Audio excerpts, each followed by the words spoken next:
சமி இங்கே பாரு அம்மா வந்து கடைக்கு போய் பாவக்காய் லெமன் அப்புறம் மணத்தக்காளி கீரை வாங்கிட்டு வந்துட்டேன்.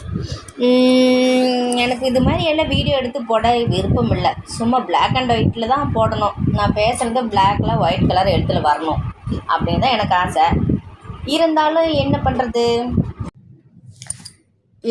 என்ன பண்ணுறது இதை எடுத்து காமிச்சு உனக்கு போடணுன்னு தோணுச்சு. ஏன் தெரியுமா? தம்பி வேன் வச்சு விட்டுட்டு வந்ததுக்கப்புறம் என்னாச்சுன்னா வந்து உட்காந்துட்டேன். ஒரு மாதிரி ஆயிடுச்சு. மனசுக்குள்ளே உள்ளே இருந்ததால் வெளியில் குப்பளமாக வந்துக்கிட்டே இருந்தது. அப்படியே புட்டுன்னு வெடிச்சுக்கிட்டே இருந்ததா. தேவையில்லாத கசப்பான எண்ணங்கள் தானே அவங்க. அது என்னோடய குப்பை கிடையாது. அது ஏன் நான் குப்பை அப்போதைக்கு அவங்க பண்ணது பேசினது சரியில்லைன்னு மன்னிச்சாச்சு, விட்டாச்சு. ஆனாலும் நினைவுகள்ங்கிற பேரில் அது இருந்துக்கிட்டே இருக்குது. அந்த குப்பை அது ஒரு சுமை மாதிரி. எல்லாம் என்ன சொல்கிறாங்க, அது ஒரு ஆற்றல், அதை நம்ம பிடிச்சி வச்சுக்கிட்டு இருக்கிற மாதிரி. இப்போ அது என் உடம்பு பிடிச்சி வச்சுக்கிட்டு இருக்குதா, மனசு பிடிச்சி வச்சுக்கிட்டு இருக்குதான்னு தெரில. உடம்பு பிடிச்சி வச்சுக்கிச்சோ, அப்போது உடம்பையும் க்ளீன் பண்ணிக்கணுமா? அப்போ இது உடம்புலேருந்து அது வெளியேற்றுனா உடல் பாதிப்புகள் தான். மன பாதிப்புகளாக உடல் பாதிப்புகளாக தெரியலையே. அதனால் அது வெளியேற்றுனா சரியாக போயிடும்.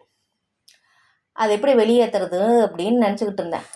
அப்புறம் கசப்புங்கிற ஒரு சுவை ஞாபகம் வந்ததுனால கடைக்கு போய் பாவக்காயை வாங்கிட்டு வந்துட்டேன். அங்கே போனேன்னா அப்புறம் எலுமிச்சம்பழத்தையும் பார்த்து வாங்கிட்டேன்.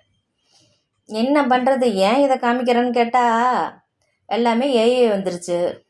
எல்லாம் விதமாக அழகாக இருக்கிறது இன்னும் ரொம்ப அழகாக்கி மெருகாக்கி காமிக்கிறாங்க. அப்படிங்கிறப்போ ஒரிஜினல் எதுன்னு தெரியாமல் போயிடும்ல. ஐயோ இது இப்படி தான் இருக்குமா அப்படிங்கிற மாதிரி. அது வேற ஒரு உலகத்தை காமிக்கிறதுனால கண்களில் ஒரிஜினல் எது டூப்ளிகேட் எதுன்னு தெரியாமல் போயிடும்ல. அதனால தான் உனக்காக இந்த பாவக்காயை போட்டு காமிச்சேன். கழிவுகள் எப்பவுமே குடலில் தானே சேருது. அதுதான் கொக்கி போட்டுக்கிட்டு தொல்லை பண்ணுது. எத்தனை கேள்விகள் வருதுன்னா ஒரு சமயம் நாடா புழு பூச்சிக்கான வயிற்றுக்குள்ளே இருக்குதோ தெரில. கீரி பூச்சி தொல்லையெல்லாம் இல்லை. சரி இருந்தாலும் பாவக்காய் சாப்பிடலாம். கசப்பாக தான் இருக்கும். ஆனால் கசப்புங்கிறது ஒரு மருந்து தான். அது மருந்தாக எடுத்துக்கிட்டோம்னா உடம்புல இருக்கிற விஷத்தை நீக்கிடும். உடம்புல இருக்கிற விஷமும் போகணும், மனசில் இருக்கிற விஷமும் போகணும். அப்போது உடம்புக்குள்ளார இருக்கிற விஷத்தை நீக்கினா மனசுக்குள்ளே இருக்கிற விஷமும் போயிடுமா? தெரியல.